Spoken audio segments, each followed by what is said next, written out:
All in one நண்பர்கள் அனைவருக்கும் வணக்கம். இந்த வீடியோல நம்ம பார்க்க போறது ரொம்ப முக்கியமான ஒரு இன்ஃபர்மேஷன் தான் பார்க்க போறோம். தொடர்ச்சியா நடைபாதையில தரிசனம் போகக்கூடிய பக்தர்களுக்கு நிறைய முக்கியமான அறிவிப்புகள் வெளியாகிட்டு இருக்கு. இன்னைக்கு வந்து நியூஸ் சேனல்ஸ்க்கு வந்து பிரஸ் மீட்ல வந்து முக்கியமான ஒரு இன்ஃபர்மேஷனை இஓவும் தலைவரும் சொல்லியிருக்காங்க. அது என்ன அப்படின்றத பத்தின இன்ஃபர்மேஷனை தான் இந்த வீடியோல பார்க்க போறோம். இன்னைக்கு ஈவினிங்குள்ள அதை பத்தின அஃபிஷியலான அப்டேட் கண்டிப்பா வெளியிடுவாங்க. ஸோ அதையும் நம்ம சேனல்ல உங்களுக்கு ஷேர் பண்றோம்.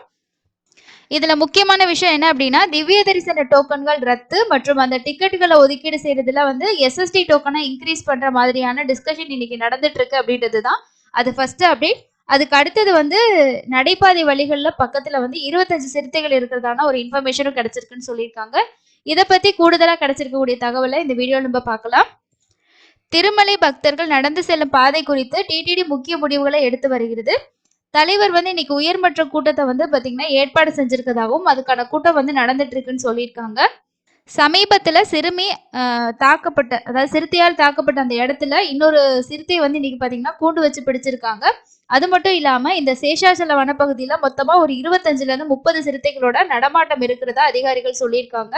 இதன் மூலம் நடைப்பயண பக்தர்களோட எண்ணிக்கையை குறைக்கும் வகையில் திவ்ய தரிசன டோக்கன் வழங்குவதை நிறுத்தும் நோக்கில் நடவடிக்கை எடுக்கப்பட்டு வருகிறது அப்படின்னு சொல்லியிருக்காங்க. அது மட்டும் இல்லாம சமீபத்துல திருமலை நடைபாதையில் சிறுத்தையால் குழந்தை கொல்லப்பட்டது குறித்து டிடிடி வந்து எச்சரிக்கை விடுத்திருக்காங்க. அது மட்டும் இல்லாம அங்க நடமாடக்கூடிய சிறுத்தைகளை பிடிக்கிறதுக்கான கூண்டுகள் வந்து அமைக்கப்பட்டு இன்னைக்கு வந்து ஒரு சிறுத்தையை வந்து பிடிச்சிருக்கிறதாவும் இந்த செய்தி வெளியாகி இருக்கு. ஸோ இன்னைக்கு பிடிபட்ட அந்த சிறுத்தையானது அந்த சிறுமியை தாக்கிய சிறுத்தையா அப்படின்றதுக்கான சோதனைகள் நடத்தப்பட்டு வர்றதாவும் அதிகாரிகள் வந்து தெரிவிச்சிருக்காங்க. சேஷாச்சல வனப்பகுதியில 25ல இருந்து 30 சிறுத்தைகள் வந்து இருக்கு அப்படின்றதும், வனப்பாதையில் எத்தனை சிறுத்தைகள் நடமாடுகின்றன என்பது குறித்து விரைவில் ஆய்வு நடத்தப்படும் என்றும் வந்து இதுல சொல்லப்பட்டிருக்கு. நடைபாதை அருகே 1 கிலோமீட்டருக்குள் 500 கேமராக்கள் அமைக்கப்படும் என்றும், எத்தனை சிறுத்தைகள் நடமாடுகின்றன என்றும் தெரிவித்தனர். வனத்துறையின் கீழ் 7வது மைலில் கண்காணிப்பு பிரிவு விரைவில் வந்து அமைக்கப்படும் அப்படின்னு சொல்லிட்டு வனத்துறை அதிகாரிகள் தெரிவிச்சிருக்காங்க. அதே நேரத்துல பக்தர்களோட பாதுகாப்பு நடவடிக்கையின் ஒரு பகுதியாக பாத யாத்திரையாக வரக்கூடிய பக்தர்களுக்கு வழங்கப்படும் திவ்ய தரிசன டோக்கன்களை தற்காலிகமாக நிறுத்த டிடிடி வந்து திட்டமிட்டுள்ளது. இதனால் நடைபாதையில் திருமலைக்கு வரக்கூடியவர்களால் மட்டுமே நடைபாதையில் நெரிசல் குறையும் என எதிர்பார்க்கப்படுகிறது. ஸோ டிக்கெட் கொடுக்கறனாலதான் நிறைய பேர் வந்து அதை வாங்கிட்டு நடந்து வராங்க. இப்போ பூதேவி காம்ப்ளெக்ஸ்ல டிக்கெட் வாங்கினாங்கன்னா கண்டிப்பா அலிப்பிரி வழியா நடந்து போயிட்டு தான் வந்து காளிகோபுரத்துக்கு ஸ்கேன் பண்ணிட்டு போனாதான் தர்ஷன் அப்படின்ற ஒரு ரெஸ்ட்ரிக்ஷனை டிடிடி வச்சிருக்காங்க. அதனால டிக்கெட் வாங்குற எல்லாருமே கம்பல்சரி நடக்கணுன்ற ஒரு ரூல்ஸ் இருக்கு. அண்ட் ஸ்ரீவாரி மெட்டிலையும் வந்து நமக்கு கவுண்டரும் நடைபாதையில தான் இருக்கு அப்படின்றனால டிக்கெட்டுக்காக நிறைய பேர் வராங்க. இதுக்கு முன்னாடி எல்லாம் டிக்கெட் கொடுக்க முன்னாடி எஸ்எஸ்டி டோக்கன் வாங்கிட்டு வருவாங்க. இல்ல அப்படின்னா அவங்க வேற ஏதாவது தர்ஷன் டிக்கெட் வச்சிருப்பாங்க, இல்ல நேரடி இலவச தரிசனத்துக்கு வருவாங்க. இந்த அளவுக்கு கூட்டம் வந்து இருந்ததில்லை. ஸோ இதனால வந்து இந்த முடிவு எடுக்க போறதா வந்து ஒரு தகவல் வந்து வெளியாகி இருக்கு. அதே சமயம் மற்ற கவுண்டர்ல கொடுக்கக்கூடிய எஸ்எஸ்டி டோக்கனோட கவுண்டிங் வந்து இன்க்ரீஸ் பண்றது மூலமா இந்த நடைபாதையில வரக்கூடிய பக்தர்களோட எண்ணிக்கையை குறைக்க முடியுமா அப்படின்ற ஒரு விவாதமும் நடந்துகிட்டு வரதா வந்து சொல்லியிருக்காங்க.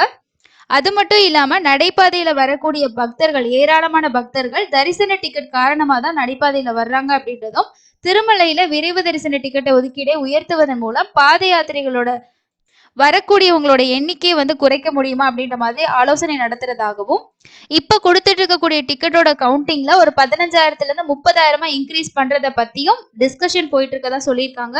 ஸோ இதை பத்தி இன்னைக்கு நடக்கக்கூடிய இந்த மீட்டிங்ல அவங்க வந்து எல்லாம் பேசி முடிச்சதுக்கு அப்புறமா அதிகாரப்பூர்வமான அறிவிப்பு இன்னைக்கு வந்து வெளியாகும்.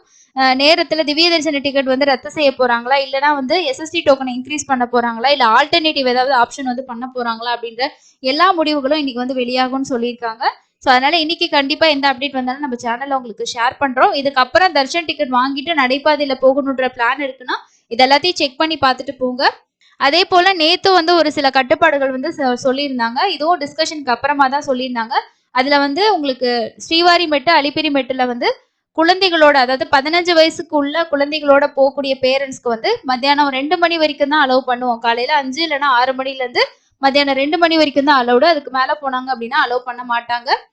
அதே மாதிரி 2 வீலருக்கான டைமும் வந்து சேஞ்ச் பண்ணியிருக்காங்க. இது ரெண்டும் நேத்தே வந்து அப்டேட் ஆயிருக்கு. இன்னைக்கு என்ன அப்டேட் வரும்ன்றது ஈவினிங் நம்ம வெயிட் பண்ணி பார்த்தா தெரியும்.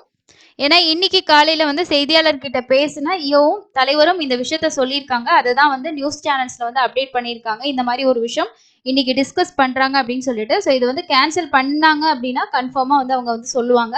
எஸ்எஸ்டி இன்க்ரீஸ் பண்றாங்களா, இல்ல ஆன்லைன் டிக்கெட்ஸை வந்து இன்க்ரீஸ் பண்ண போறாங்களா, என்ன அப்படின்ற அப்டேட் நமக்கு இன்னைக்கு தான் வந்து தெரிய வரும். அது மட்டும் இல்லாம 7வது மைல்கல்லையும் வந்து சின்ன குழந்தைங்கள காலையில டைம்ல கூட்டிட்டு போறாங்க பாத்தீங்களா? ஸோ அவங்களுக்கும் போலீசார் மூலமா டாக்ஸ் செய்யக்கூடிய விஷயத்தையும் வந்து பண்ணிட்டு இருக்கத நேத்துல இருந்து இன்ட்ரோடியூஸ் பண்ணியிருக்காங்க. அதே போல இன்னொரு முக்கியமான விஷயம் என்ன அப்படின்னா, சனிக்கிழமை வந்து நடைபாதை பக்கத்துல 5 சிறுத்தைகளோட நடமாட்டம் இருக்கு அப்படின்றனால தான் நேத்து வந்து இன்னும் கூடுதலான விஷயங்கள வந்து டிஸ்கஸ் பண்ணிட்டு இருக்காங்க. அது மட்டும் இல்லாம இன்னைக்கு காலையில ஸ்ரீவாரிமெட்டு 2000 படியில வந்து கரடியோட நடமாட்டம் இருந்துச்சுன்னு சொல்லி இன்னைக்கு வந்து ஃபோட்டோஸும், நியூஸும் வந்து வெளியாகியிருக்கு. இத பார்த்த பக்தர்கள் வந்து பயத்துல அந்த இடத்துல இருந்து ஓடுனதாகவும், ஸோ இது வந்து ஒரு பெருமளவுல பக்தர்கள் இடையில பெரிய ஒரு பயத்தை ஏற்படுத்தியிருக்குன்னு சொல்லியிருக்காங்க. வேற எந்த அப்டேட் வந்தாலும் கண்டிப்பா ஷேர் பண்றேன். நடந்து போறவங்க ரொம்ப கேர்ஃபுல்லா போங்க. இன்னைக்கு யாராவது பிளான் பண்ணியிருந்தீங்கன்னா, ஸோ முடிஞ்ச வரைக்கும் நைட்ல டிராவல் பண்றது எல்லாம் அவாய்ட் பண்ணிக்கிறது ரொம்ப நல்லது. வேற எந்த அப்டேட் வந்தாலும் தெரிஞ்சுக்கலாம். ஸோ உங்களுக்கு தெரிஞ்ச எந்த இன்ஃபர்மேஷனாலும் கண்டிப்பா கமெண்ட் செக்ஷன்ல ஷேர் பண்ணுங்க. Thank you.